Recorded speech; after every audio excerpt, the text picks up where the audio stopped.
మైదా పిండి, baking powder, vanilla essence ఏవీ లేకుండా ఇంట్లోనే గోధుమ పిండితో కప్ కేక్స్ ఇలా చేసి చూడండి. ముందుగా హాఫ్ కప్ షుగర్, 2 ఇలాచీలు వేసుకొని ఫైన్ పౌడర్ చేసి పక్కకు పెట్టుకోవాలి. 1 కప్ గోధుమ పిండిలో చిటికెడు ఉప్పు, half table spoon baking soda, 2 స్పూన్ల ఆయిల్ వేసుకొని ముందుగా పౌడర్ చేసి పెట్టుకున్న షుగర్ పౌడర్ని కూడా వేసుకొని ఒకసారి ఇలా కలుపుకోవాలి. 3/4 కప్పు పాలను తీసుకొని కొంచెం కొంచెం వేసుకుంటూ స్పూన్తోని ఒకే విధంగా మంచిగా మిక్స్ చేసుకోవాలి. ఈ కన్సిస్టెన్సీ అయితే రావాలి.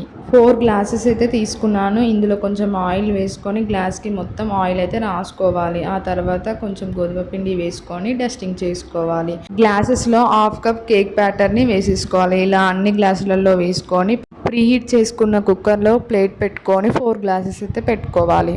విజిల్ లేకుండా అయితే ఉడికించుకోండి 25 మినిట్స్. ఇలా చక్కగా కప్ కేక్స్ అయితే రెడీ అయిపోయాయి. కొంచెం చల్లారిన తర్వాత గ్లాస్ నుంచి అయితే ఇలా తీసేసుకోండి. టేస్ట్ అయితే సూపర్గా ఉంటాయి. పిల్లలు ఇష్టంగా తింటారు. ఒకసారి ట్రై చేయండి.